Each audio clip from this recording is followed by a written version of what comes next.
നടി അനശ്വര രാജനെതിരെ ആരോപണവുമായി സംവിധായകൻ ദീപു കരുണാകരൻ രംഗത്തെത്തിയിരിക്കുന്നു. പറഞ്ഞു സീന ആയിട്ടുള്ള ആർട്ടിസ്റ്റ് പറഞ്ഞിട്ട് പോലും പറ്റുന്നില്ല. അപ്പം ഇന്ദ്രജിത്ത് സംസാരിച്ചായിരുന്നു. തീർച്ചയായിട്ടും. കാരണം ഒരു സിനിമ നമ്മൾ തുടങ്ങുന്ന സമയം തൊട്ട് നമ്മളൊരു എഗ്രിമെന്റ് ചെയ്യും. ഈ എഗ്രിമെന്റിൽ അവർ കൃത്യമായി പറയുന്നുണ്ട് ഒരു സിനിമയെ അവർ നമ്മളെ ശമ്പളത്തോട് എഗ്രിമെന്റിലുള്ളതാണോ? പലർക്കും അറിയത്തില്ല. അവരില്ലാതെ അവർ വരാത്തൊരു പ്രൊമോഷൻ ചെയ്തിട്ട് എന്ത് കാര്യം? അതൊക്കെ വർക്ക് എത്തിക്സിന്റെ ഭാഗമാണല്ലോ. മിസ്റ്റർ മിസ്സസ് ബാച്ചിലർ, നിങ്ങൾ കേട്ടിട്ടുണ്ട് ഈ സിനിമയെ പറ്റി? ഈ അഡ്വർടൈസ്മെന്റ്സും ആഡും സിനിമ ഇറങ്ങാൻ പോകുന്നതിന് മുന്നേ വരുന്ന ഓരോന്നൊക്കെ കാണുമ്പോൾ നമ്മൾ ആ സിനിമ കാണാൻ വേണ്ടിയിട്ട് അതെങ്ങനെയായിരിക്കും, അല്ലെങ്കിൽ അത് ഇറങ്ങിയോ എന്നൊക്കെ എപ്പോഴെങ്കിലുമൊക്കെ ചിന്തിച്ചിട്ടുണ്ടാവും, അല്ലെങ്കിൽ കാണാൻ വേണ്ടിയിട്ട് നമ്മൾ നോക്കിയിട്ടുണ്ടാവും. അങ്ങനെ ഞാനും കുറേ മുന്നേ ഒരു പരസ്യങ്ങൾ പ്രൊമോഷൻസ് ഒക്കെ കണ്ട്, അല്ലെങ്കിൽ അതിനകത്ത് സീൻസ് ഒക്കെ ജസ്റ്റ് കണ്ടിട്ട് ഇതെപ്പോൾ ഇറങ്ങുന്നത് കാണണമല്ലോ എന്ന് വിചാരിച്ചൊരു സിനിമയാണ് മിസ്റ്റർ മിസ്സസ് ബാച്ചിലർ. ഒരു ഹീറോയിൻ ഡ്രിവൺ മൂവിയാണ്, മനസ്സിലായില്ലേ? അവർ മാത്രമാണ് ഈ സിനിമയിൽ ഏറ്റവും കൂടുതലുള്ളത്. അപ്പോഴാണ് ഞാനൊരു ന്യൂസ് കേൾക്കുന്നത്. നമ്മുടെ മിസ്റ്റർ ആൻഡ് മിസ്സസ് ബാച്ചിലർ എന്ന സിനിമയ്ക്ക് പ്രമോഷന് വേണ്ടിയിട്ട് അതിൽ അഭിനയിച്ചിരിക്കുന്നത് നമ്മുടെ ഇന്ദ്രജിത്തും അനശ്വര രാജനുമാണ്. നടി അനശ്വര രാജൻ സഹകരിക്കുന്നില്ല എന്നുള്ള ഒരു പരാതിയുമായിട്ടാണ് നമ്മുടെ സംവിധായകൻ വന്നിരിക്കുന്നത്. അനശ്വര രാജൻ പ്രൊമോട്ട് ചെയ്യേണ്ട സമയത്ത് ഇൻസ്റ്റ വഴി പ്രൊമോട്ട് ചെയ്തില്ല.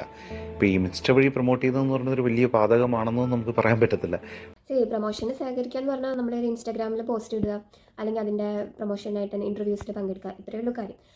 ഒരു നടി എന്നുള്ള നിലയ്ക്ക് ഒരു സിനിമയ്ക്ക് കമ്മിറ്റ്മെൻറ്റ് കൊടുക്കുമ്പോൾ അതിപ്പം വിജയിക്കുകയോ ഓടിക്കുകയോ നമുക്ക് പറയാൻ പറ്റില്ല. പക്ഷേ നമ്മളതായിട്ട് പൂർണ്ണമായും സഹകരിക്കുക എന്നുള്ളത് ഒരു നടന്മാരുടെ കർത്തവ്യമാണ്. അവരത് അഗ്രിമെൻറ്റിലും അത് സ്പെസിഫൈ ചെയ്യുന്നുണ്ടാവും, പൂർണ്ണമായിട്ടും ഇതിൻ്റെ സിനിമയുടെ പ്രൊമോഷനും കാര്യങ്ങളിലും പങ്കെടുക്കാമെന്നുള്ളത്. അത് ചെയ്യാത്ത പക്ഷം ഇപ്പം ലീഗലി അല്ലെങ്കിൽ അസോസിയേഷൻ പരമായിട്ട് മുന്നോട്ട് പോകാനാണ് നമ്മുടെ സംവിധായകൻ തീരുമാനിച്ചിരിക്കുന്നത്. അസോസിയേഷൻ വഴിയുള്ള നിയമപരമായിട്ട് പോവുകയാണെങ്കിൽ, അല്ലെങ്കിൽ അതാണെങ്കിൽ അസോസിയേഷൻ വഴി നമുക്ക് മൂവ് ചെയ്യണം. അതിനുള്ള കോമ്പൻസേഷൻ അവർ തിരിച്ചു തരണം. ഈ റെമ്യൂണറേഷൻ തന്നിട്ട് ഇത്രയും ചീപ്പ് ആ കോമ്പൻസേഷൻ നമുക്ക് ഉണ്ടായ നഷ്ടത്തിന് ഒരു വിഹിതം തരാൻ അവർ തയ്യാറാവണം, മനസ്സിലായില്ലേ? അല്ലാതെ ജസ്റ്റ് പ്രൊമോഷൻ വരുന്നില്ല എന്ന് പറയുന്നതിന് ഒരു പ്രത്യേകിച്ച് കാരണമല്ലാതെ വരുന്നത് എങ്ങനെയാണ്? നമ്മൾ എന്ത് വിശ്വാസത്തിലാണ് നമ്മൾ മുന്നോട്ട് പോകുന്നത്? ഇപ്പോൾ പൈസ കൊടുക്കാത്തത് കൊണ്ടാണ് ചെയ്തില്ലെങ്കിൽ കുഴപ്പമില്ല. കൃത്യമായി എണ്ണി പറഞ്ഞ് എൻ്റെ കയ്യിലെ മെസ്സേജുകളെല്ലാം തന്നെയുണ്ട്. ചോദിച്ചു വാങ്ങിച്ചിട്ട് ഷൂട്ടിങ്ങിന് പലപ്പോഴും വന്നിട്ടുള്ളത്. അപ്പം ഒരു സിനിമയുടെ പുറകിൽ ഒത്തിരി പേരുടെ അധ്വാനമുണ്ട്. അപ്പോൾ അതിന് എല്ലാവരും ഒരുപോലെ സപ്പോർട്ട് ചെയ്ത് അതിനെ വിജയത്തിലേക്ക് എത്തിക്കുക എന്നുള്ളത് എല്ലാവരുടെയും ഒരു ഉത്തരവാദിത്തമാണ്. തീർച്ചയായിട്ടും. കാരണം ഒരു സിനിമ നമ്മൾ തുടങ്ങുന്ന സമയം തൊട്ട് നമ്മളൊരു എഗ്രിമെന്റ് ചെയ്യും. ഈ എഗ്രിമെന്റിൽ അവർ കൃത്യമായി പറയുന്നുണ്ട് ഒരു സിനിമയെ അവർ നമ്മളെ ശമ്പളത്തോട് എഗ്രിമെന്റിലുള്ളതാണോ? പലർക്കും അറിയത്തില്ല. എഗ്രിമെന്റിലുള്ളതാണ്. ആ എഗ്രിമെന്റിൽ ഒരു ക്ലോസ് ആണ് നമ്മൾ ഇത്രയും ദിവസം ഇതിനു വേണ്ടി മാർക്കറ്റിങ്ങിന് വേണ്ടി ഇത്രയും ദിവസം അടക്കം ഉൾപ്പെടെ എഴുതിയിട്ടുണ്ടാവും. അപ്പൊ കാരണം നമ്മൾ സിനിമയുടെ മെറിറ്റോ ഇതും ചിലപ്പോൾ സിനിമ ഇറങ്ങി കഴിഞ്ഞതിന് ശേഷം, അല്ലെങ്കിൽ നമ്മൾ കുറച്ച് ഷൂട്ടൊക്കെ ചെയ്തതിന് ശേഷം നമുക്ക് തോന്നിയ സിനിമ ഓടില്ല എന്ന് തോന്നിയതിനു ശേഷം നമ്മൾ സിനിമയെ പ്രൊമോട്ട് ചെയ്തിരുന്നു കഴിഞ്ഞാൽ അത് കാര്യമില്ല.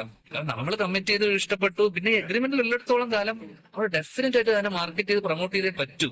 അപ്പം അത് എന്താ പറയണ്ട, അങ്ങനെ ലീഗലി പോവാണെങ്കിൽ അവരെ നമുക്ക് എന്ത് സ്ക്രൂട്ടിനി ചെയ്യാൻ പറ്റുന്ന കാര്യമാണ്. പറഞ്ഞു കേട്ടു, അതിൽ വാങ്ങിച്ചിട്ടുള്ള കാശല്ല എണ്ണി പറഞ്ഞ് വാങ്ങിച്ചിട്ടുള്ളതാണെന്നാണ് ആ സംവിധാനം പറഞ്ഞത്. ഇല്ല, കാരണം ഡെഫിനറ്റ് ആയിട്ടും ഒരു സംശയമില്ല.